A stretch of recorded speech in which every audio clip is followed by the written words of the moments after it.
Years of elegance, please.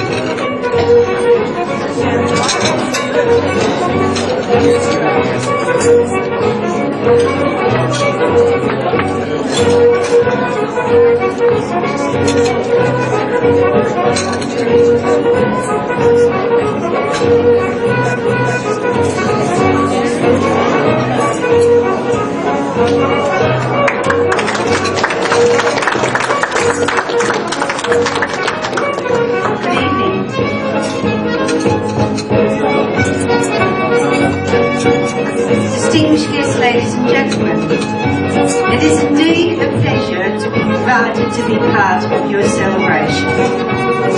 We congratulate the Manly Warringah and Seaforth Historical Society on your 75th anniversary. I hope you'll have many more. Just a little about myself. My sewing, which is a hobby, has become somewhat of an obsession. It all started in 1982 when I was talked into making a period gown to enter in the dress-up competition on colonial days at St Patrick's College in Manly. Winning second prize in the historical section. It became a yearly event for me. After that, I exhibited at Warringah, Forestville and Monavale libraries, and also participated in other parades, until I was asked to have a parade for the Melbourne Cup Day at the Manly Pacific Hotel in aid of Manly Hospital Relief Fund at that time. That meant 20 dresses.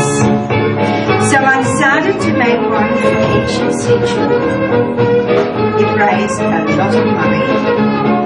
The rest is history. Of course, I couldn't do this without the support and enthusiasm of my models.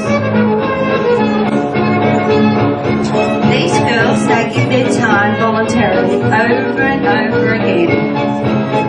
I had 45 girls on my list, and we're almost like a club. We have a lot of fun, of course, and I have a very understanding husband who helps me very patiently in the background. The gown that I'm wearing is not one I've made. This was bought at an auction. It's an original gown from the Foliage Bergère in Paris, as you will see. It was bought in Paris by antique dealers from New York. And they were thrilled to know what I was going to do with it. It's very old, as you can tell by the sequin work, and it's very heavy.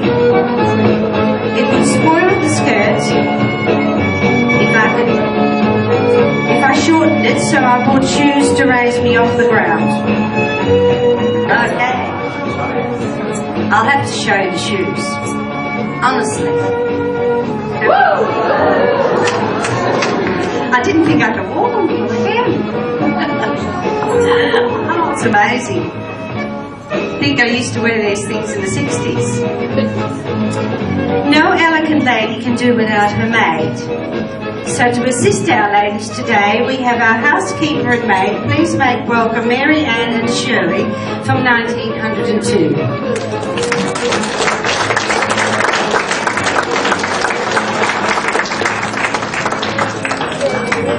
Our Our maids are wearing black cotton dresses under starch white broderie ombre aprons, and I copied the uniforms from a photograph of my grandmother, who was housekeeper and who kept the keys. Rattle your keys, Marianne.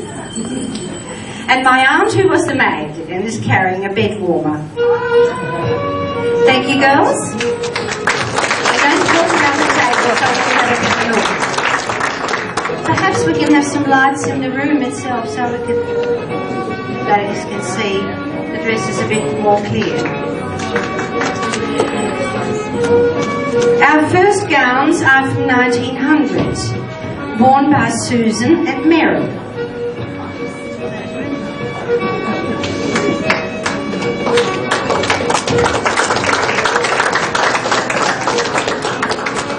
These are typical of the gowns worn at the Melbourne Cup.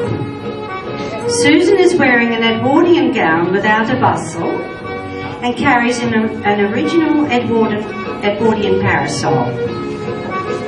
And Maren is wearing the first period gown I made 15 years ago when we had Colonial Day.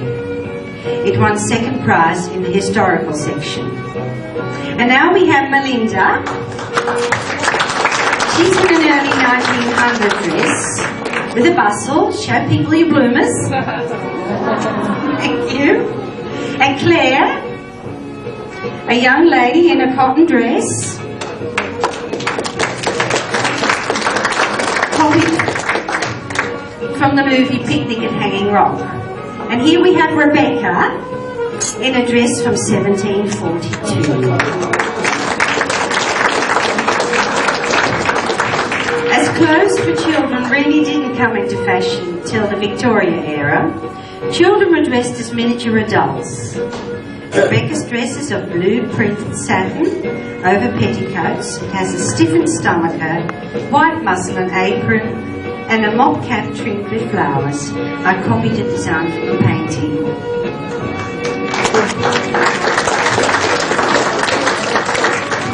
Our next elegant lady is Marion. By 1910, the uncomfortable, ugly hobble skirt was in fashion. It was so narrow that women could neither walk nor run properly. And by 1911, these narrow skirts were slit at the sides. You might note she has a tiny, wee little slit in hers.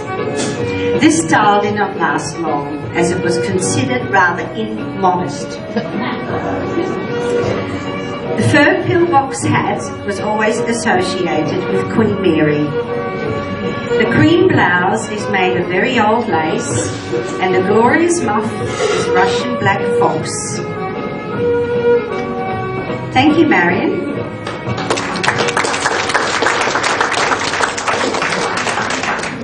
Now something different again. Here comes Janice,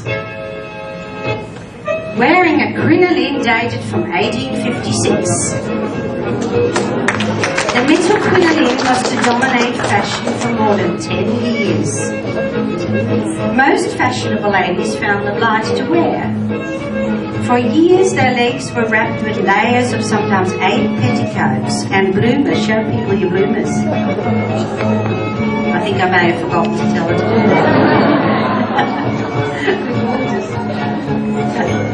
The skirt has 16 metres of material, and the hoop crinoline is 14 feet around the ankles.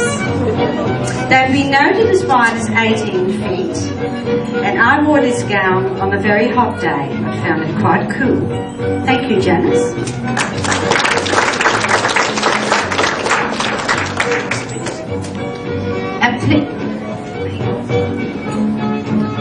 Our next lady, Leanne, is wearing a Victorian gown from 1870. If any of you saw Manly Daily today, she was on page 25. Much to her surprise, I didn't tell her to see. This lady, she has all the frills and laces and flowers and bows that she could manage. A bustle is worn over a hoop, somewhat lower, under a full black water taffeta gown with a frill train. Over the dress is a full-length coat which is pulled up over the bustle by loops and ribbons. The dress and coat has 24 metres of box pleating. I did that all by hand. Don't you just love her hat?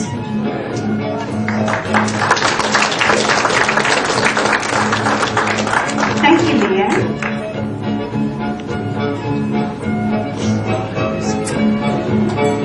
And this is 1876. Kelly is going to a ball. Her gown is made of plum-coloured silk. It has an underskirt with yards and yards of black lace over a small crinoline, and the gown has black jet beading around the collar sleeves and the waist. She carries a silver antique evening purse and a fan. I won second prize for that one.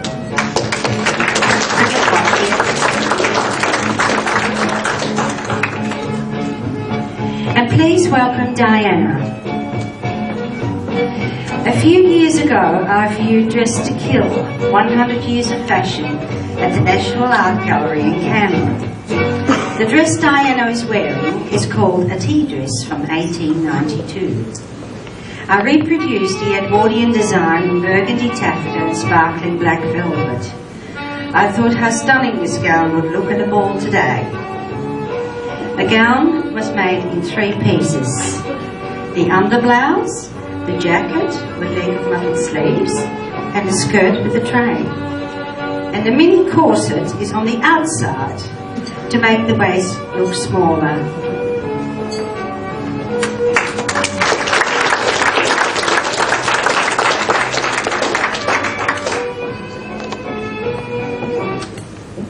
I'll just have to change the tape. And no parade is complete without the bride and groom. This is by no means the end of the parade. In fact, it's only the beginning. Come on. I think they're a little bit reluctant, I don't know why, to be married for 56 years on the 2nd of October. I don't know why they're waiting. I'd like you to meet Margaret and Sid Delmont. And Margaret is wearing a gown from 1939. It is original. So is the veil. Would you like to take a walk? You're in full armour uniform. We had to check up which side, we said you better check up on which side the hat goes on. So because I'm in the RSL and I don't want to get tipped off. You go down the steps. Yeah, down the steps, they'll help you.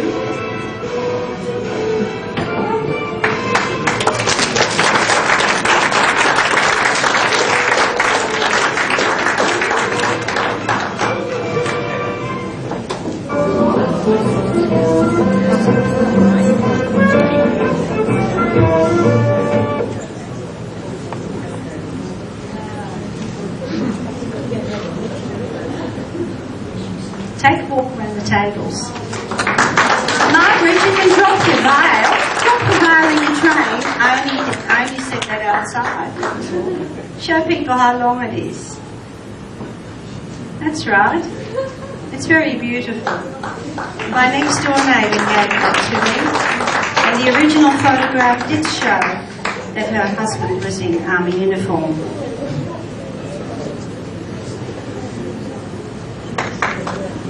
I'll let them come around because it'll take a little while, I think. And now for something quite different. Picnics, tennis and surf bathing became popular in the 1900s. Both sexes swam in costumes of remarkable indecency.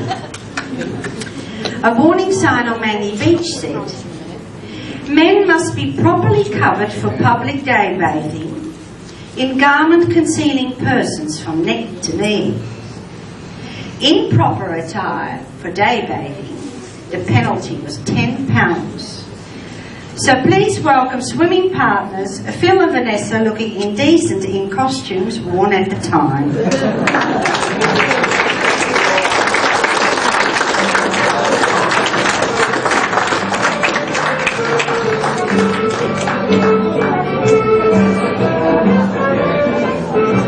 Do you like the manly side?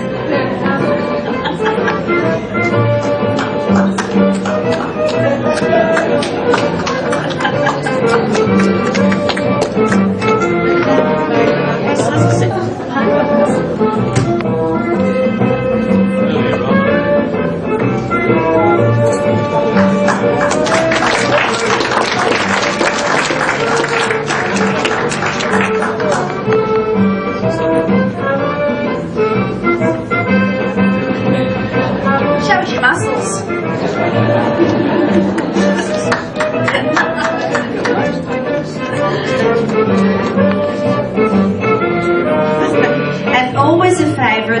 fabulous roaring 20s. Please welcome Belinda in a black green georgette with a fringe skirt and Connie in pink georgette. Belinda's simple cap and feather boa are original. Edwardian society had to adjust to daughters who bobbed their hair, exposed their legs, smoked cigarettes and danced the Charleston. There was a strong move to flatten the bosom, narrow the hips and bypass the waist. It was the boyish look devised for the young and slim, and though followed by all to some degree. And here comes Catherine in the 1927. Catherine is wearing a black satin dress tied at the hips.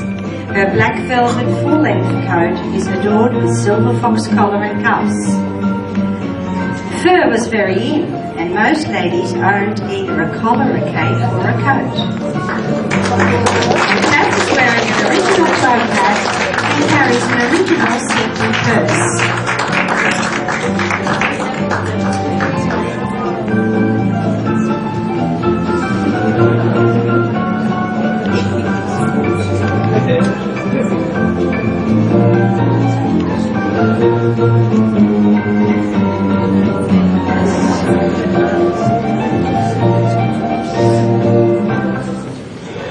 Ladies and gentlemen, please welcome two very special models.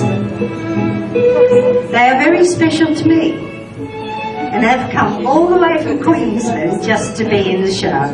Please welcome my 8-year-old granddaughter Alison and 5-year-old Raina.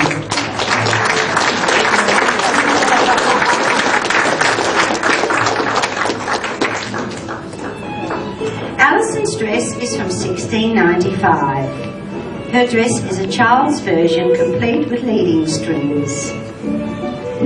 Of the stiff-bodied gown which the French royal ladies wore on great occasions, the lace is 100 years old. Raina's dress is broderie anglais, a copy of a dress worn by Queen Wilhelmina of the Netherlands when she was a child. She looked gorgeous. See? So you did well, didn't you? Okay. You having fun tonight? Yes. Okay. Would you like to take a walk around the tables now and let everybody have a close look? Okay. Go down the steps.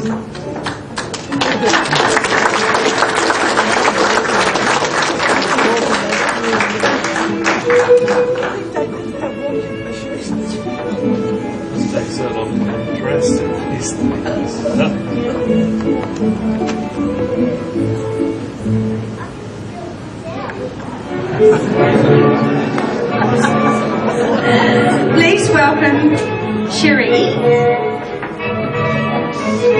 The 1780s to 1790s saw a complete change of mood and the emergence of a style of dress for both men and women. The taste for rich and formal dress silks gave way to a liking for simpler, larger and more informal clothes. The waistline began to rise and skirts were softly pleated with an increased fullness at the back.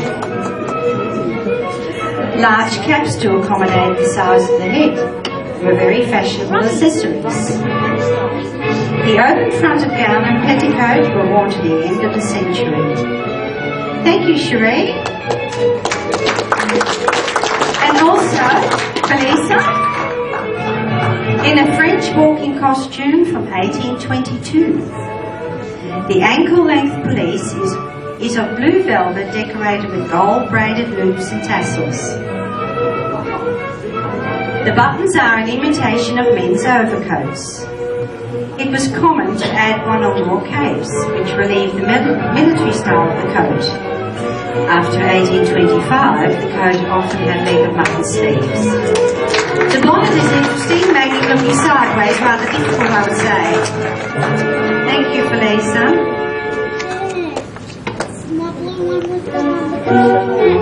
The next gown seems to be a favourite with everyone. Please welcome Emma.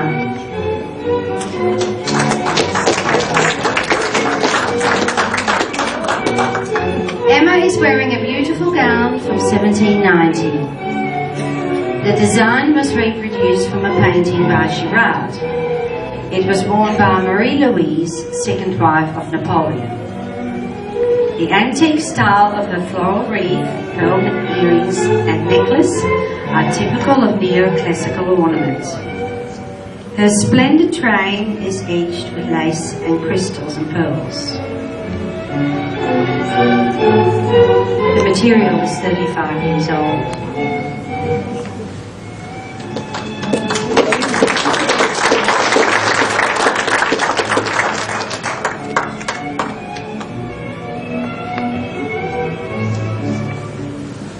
Emma, you could have taken a bit of a longer walk.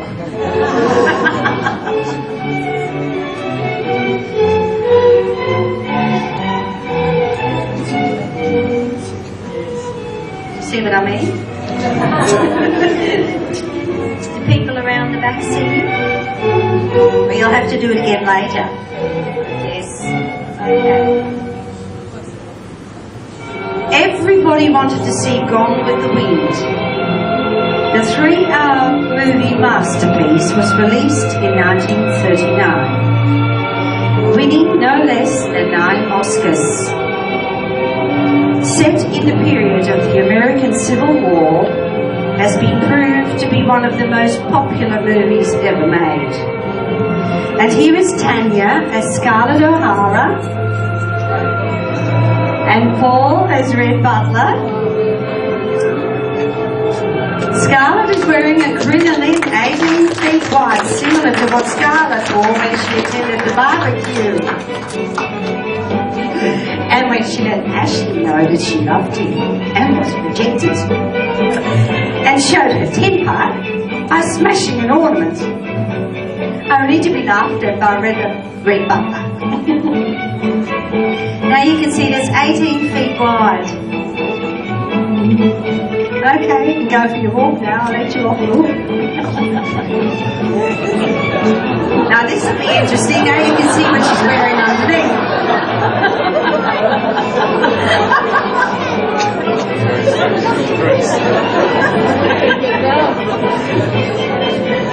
I said to her, I don't know how you're going to do that. You've got a choice. You can either face the wall or you can, tip to the audience. So she's done both.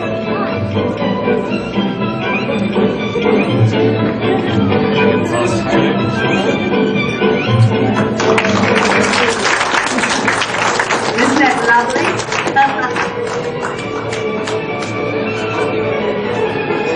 And our next elegant lady is Elizabeth. She's in a riding costume from 1808. Elizabeth's riding habit is still very much the Directory style. The jacket has a capuchin collar cut low in the front, and underneath the jacket a white lawn shirt is worn with a cravat tied in a knot. The skirt is long and full and has to be carried over the arm while walking. Elizabeth's wearing the version of the male top hat and also wears leather gloves and carries a riding crop. I think she's done this before.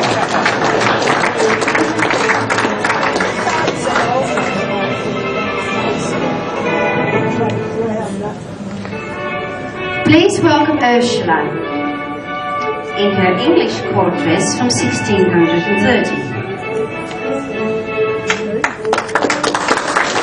We are lucky to live in the age of the machine. Ursula, don't go away yet. The dressmakers from 1630 made everything by hand. And as far as is known, only stockings were worn. The gown has a red under petticoat. Show people the petticoat. That's right, now you can go.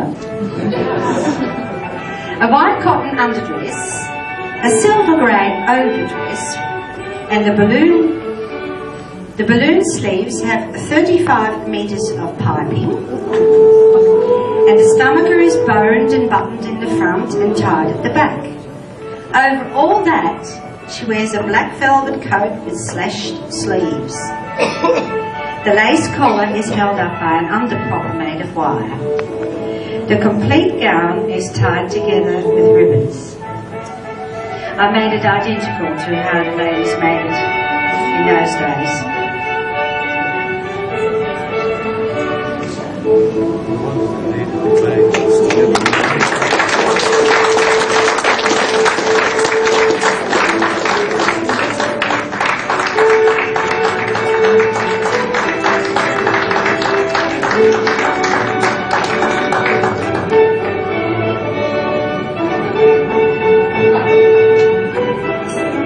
It does suit her, doesn't it? She carries it so well. It's one of our best models. Thank you, Ursula. Terrific. Our next gown from 1740 must surely be the most bizarre fashion ever created. Please welcome Anne in a French court dress made of crushed velvet. It has a stiff stomach girdle as beaded from the neck to the hem. Underneath are collapsible pants, which are extremely wide and balanced by tapes from the waist. I've got to show you. Just a minute. I have to do this, otherwise there's the music. I'm going to embarrass her. Okay. I'll show you how they're worn. These panniers, they're made out of wire, but they are collapsible. And it is quite comfortable, isn't it, really? She even managed to sit in the seat on the chair, and yeah. I mean, you can't come here, right? You're about that far away. But that's exactly what they wore in the French days. Here you are. This is called the sack dress. As you see in the back, turn around. It was fascinating to make this one. Thank you, Anne.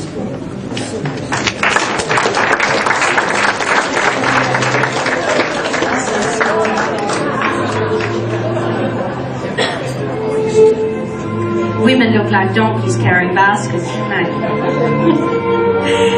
It was the most ostentatious of fashions, the most arrogant, because it could only be worn by ladies moving in infinite space, like walking down grand staircases. Anne is wearing a silver wig, and as you may notice, she has a patch on her face. She had smallpox when she was younger, you see, and it left a scar, so they used to cover it up. Oh, she's managing it, I don't know how.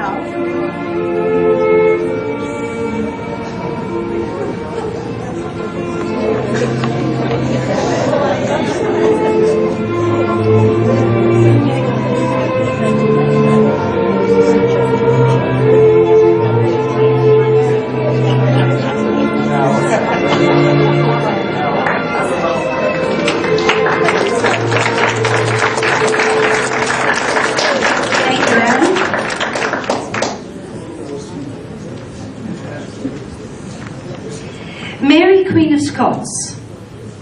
She was born in the year 1542. She was the daughter of James V of Scotland and Mary of Guise.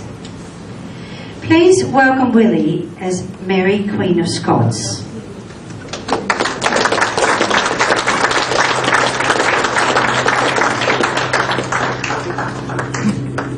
Mary was found guilty of treason, also guilty of scheming ceaselessly to gain her liberty, and was party to a succession of plots that would have raised her to the English throne. Plots involving important English nobles in schemes to murder Elizabeth. It was therefore by order of Elizabeth I of England that she was executed on the 8th of February 1587.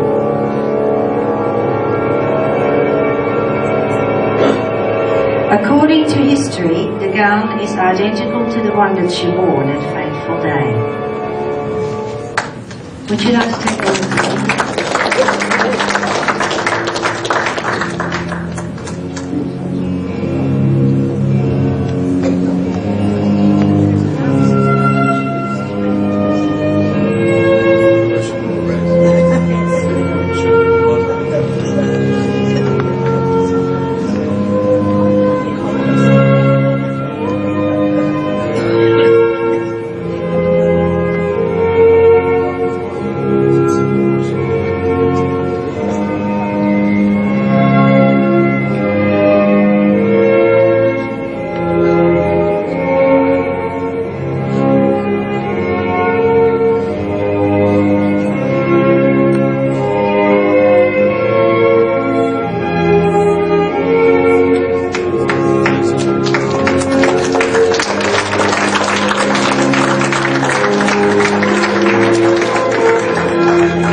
close look at her collar.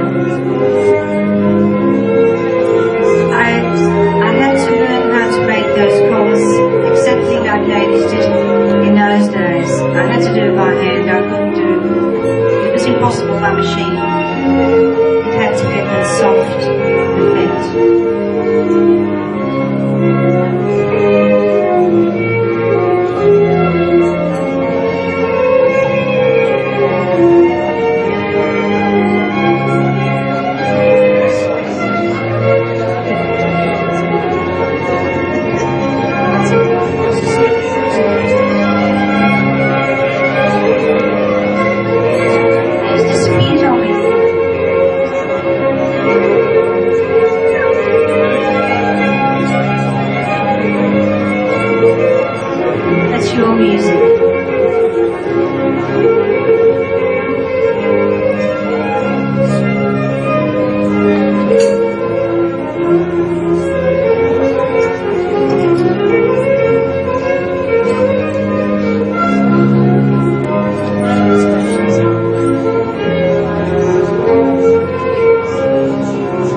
effect.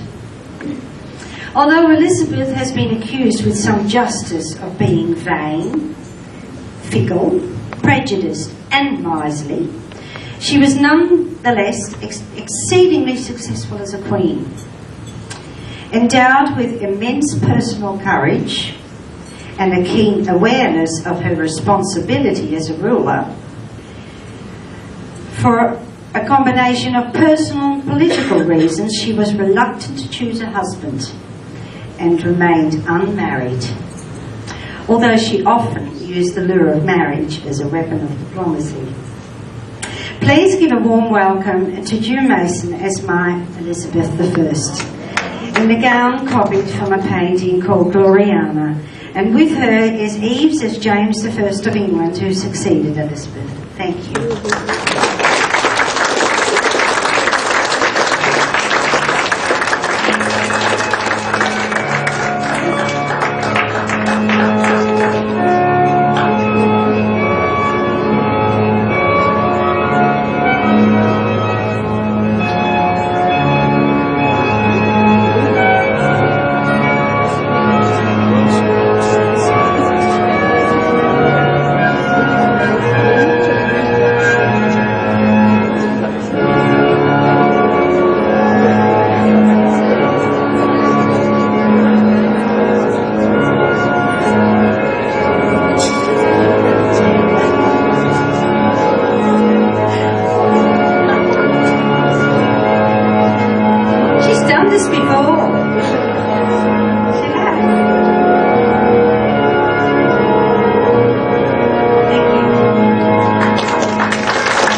Where the coloured stones are, but that was not within my reach, so I made all these ornaments by hand. So it belongs about 300 of them. Eves, what are you doing? Escort your queen.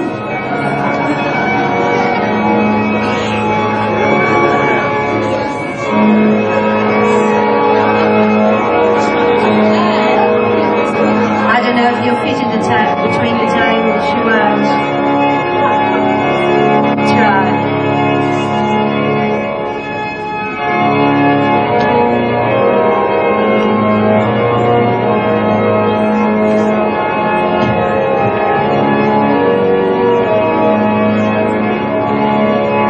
I will take a walk now and I'll let you show you my gown.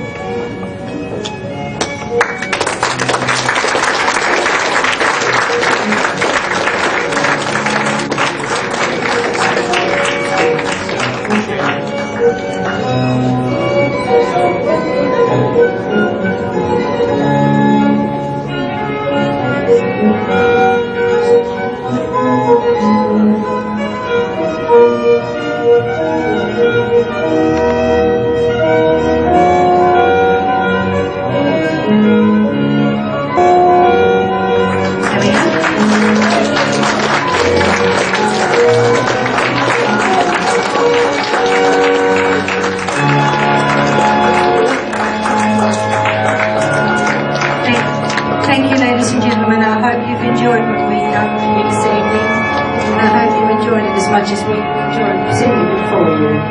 Thank you.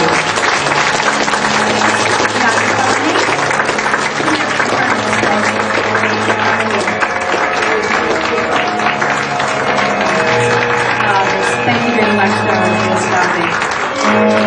Thank you. Come on, come me and do one more parade. Just go around. Everybody else close.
Girls out. Thank you very much.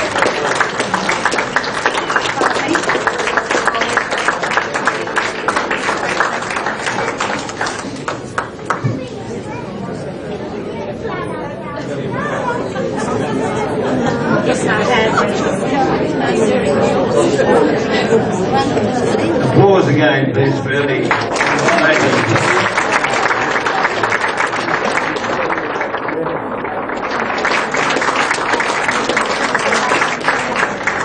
Wonderful bunch of ladies have donated their time and energy, their beautiful costumes for this occasion without cost.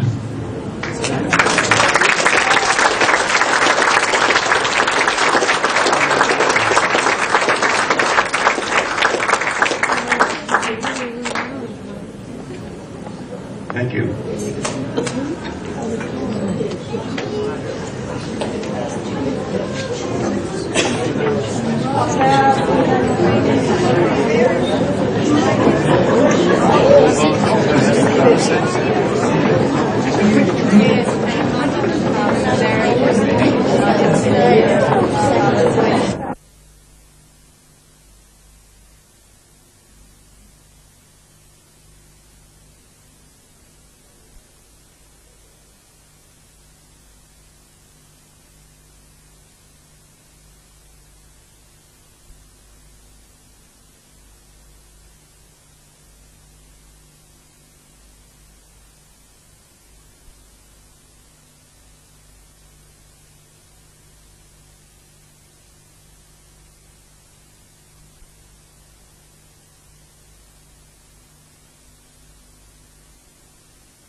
But I'm sure you. This is the shot. So guys, so we can take a picture.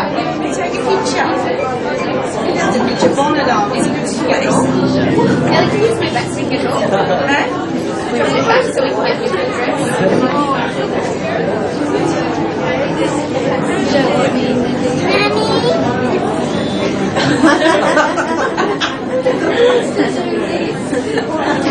get out of this dress. I need to get out of the dress now because it's hurting.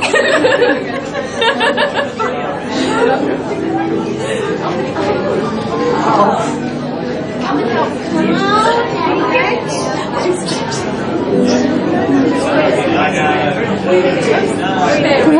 Oh,